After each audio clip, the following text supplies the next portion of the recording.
Assalamualaikum warahmatullahi wabarakatuh. Kembali lagi dengan saya Anik Juliati. Pada video pembelajaran kali ini, saya akan menjelaskan materi tentang perumusan dan pengesahan Undang-Undang Dasar Negara Republik Indonesia tahun 1945, materi PPKN kelas 7 bab 3. Nah, anak-anak, kira-kira siapakah yang merumuskan dan mengesahkan Undang-Undang Dasar itu? Simak terus video pembelajaran ini. Jangan lupa untuk like, komen, dan subscribe ya. Baik, langsung saja kita ke materi tentang perumusan dan pengesahan Undang-Undang Dasar Negara Republik Indonesia tahun 1945. Kita pahami dulu konsep tentang Pancasila dan Undang-Undang Dasar. Pancasila sebagai dasar negara, sedangkan Undang-Undang Dasar sebagai hukum dasar atau hukum tertinggi. Jadi, antara Pancasila dan Undang-Undang Dasar itu memiliki kedudukan yang berbeda. Jika Pancasila sebagai dasar negara atau dasar berdirinya negara atau fondasi berdirinya sebuah negara, sedangkan Undang-Undang Dasar itu sebagai hukum dasar atau hukum yang tertinggi di negara Indonesia. Jadi, konstitusi merupakan hukum dasar yang berbentuk tertulis maupun tidak tertulis. Jadi bisa membedakan ya antara Pancasila, Undang-Undang Dasar, dan konstitusi. Kalau Pancasila sebagai dasar negara, dasar berdirinya sebuah negara, kalau Undang-Undang Dasar sebagai hukum dasar atau hukum tertinggi di Indonesia. Sedangkan konstitusi itu hukum dasar yang bentuknya bisa tertulis atau tidak tertulis, seperti itu. Kemudian kita pahami lagi konsep yang kedua. Ketika kemerdekaan Indonesia diproklamasikan tanggal 17 Agustus 1945, negara Indonesia itu belum memiliki Undang-Undang Dasar. Nah, kapankah Undang-Undang Dasar tahun 1945 itu disahkan? Jadi, perumusan Undang-Undang Dasar Negara Republik Indonesia tahun 1945 itu diawali pada sidang kedua BPUPKI, Badan Penyelidik Usaha-Usaha Persiapan Kemerdekaan Indonesia, tanggal 10 sampai 17 Juli 1945.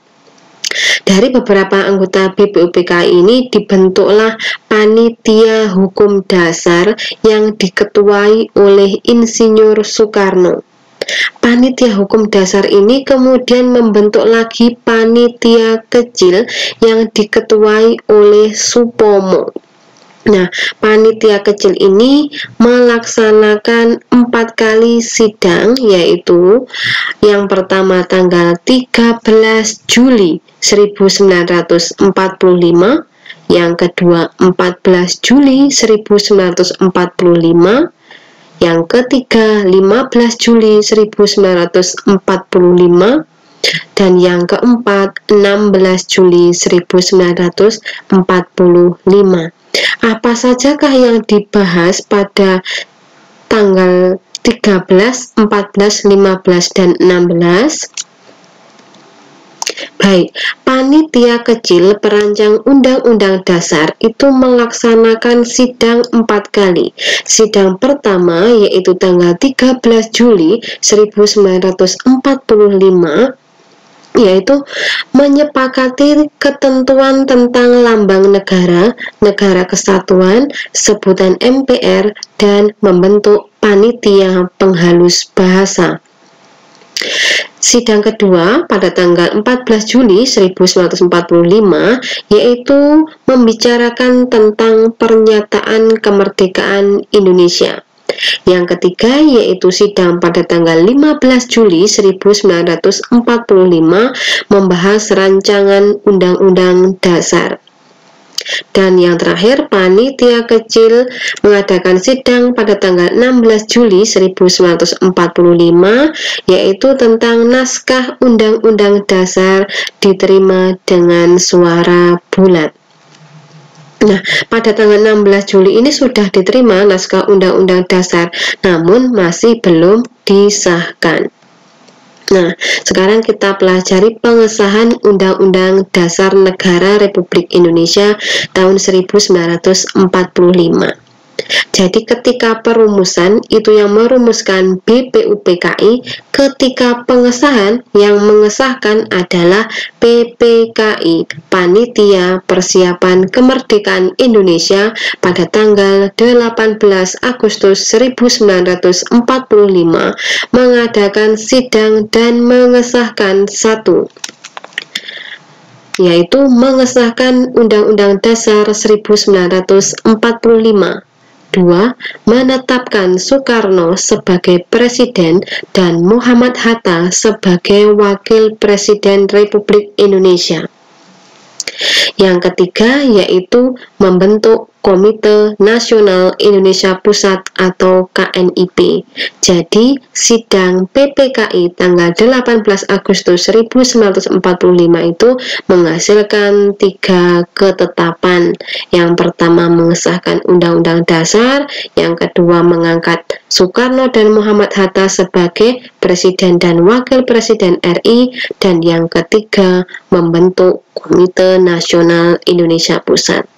Jadi jika ada pertanyaan kapankah Undang-Undang Dasar 1945 itu disahkan, yaitu tanggal 18 Agustus 1945 oleh PPKI, Panitia Persiapan Kemerdekaan Indonesia. Selanjutnya kita akan mempelajari tentang arti penting Undang-Undang Dasar Negara Republik Indonesia tahun 1945 bagi bangsa Indonesia. Undang-Undang Dasar Negara Republik Indonesia tahun 1945 berisi aturan dasar kehidupan bernegara di Indonesia. Berisi aturan dasar. Kedudukan Undang-Undang Dasar Negara Republik Indonesia tahun 1945 sebagai hukum yang tertinggi atau paling tinggi dan bersifat fundamental atau mendasar. Semua peraturan perundang-undangan yang berlaku di Indonesia tidak boleh bertentangan dan harus berpedoman pada Undang-Undang Dasar Negara Republik Indonesia tahun 1945. Sebagai warga negara Indonesia yang baik, kita harus patuh pada ketentuan Undang-Undang Dasar Negara Republik Indonesia tahun 1945. Hal ini sangat penting demi terwujudnya kehidupan yang tertib, teratur, dan harmonis. Peran tokoh perumus Undang-Undang Dasar 1945. Jadi yang merumuskan Undang-Undang Dasar itu adalah BPUPKI, yang mengesahkan adalah PPKI. Baik, kita lanjutkan materinya tentang anggota BPUPKI telah mewakili seluruh wilayah Indonesia, suku, bangsa, agama, dan pemikiran yang berkembang pada saat itu. Seluruh anggota sidang BPUPKI lebih mengutamakan kepentingan bangsa, serta mengutamakan musyawarah mufakat dalam membuat keputusan tentang dasar negara dan Undang-Undang Dasar 1945. Dalam sidang PPKI, para tokoh pendiri negara memperlihatkan kecerdasan, kecermatan, ketelitian, tanggung jawab, rasa kekeluargaan, toleransi, dan penuh pemufakatan dalam pengambilan keputusan. Demikian video pembelajaran tentang perumusan dan pengesahan Undang-Undang Dasar Negara Republik Indonesia tahun 1945. Jika ada pertanyaan, silahkan dituliskan di kolom komentar. Terima kasih, semoga bermanfaat. Wassalamualaikum warahmatullahi wabarakatuh.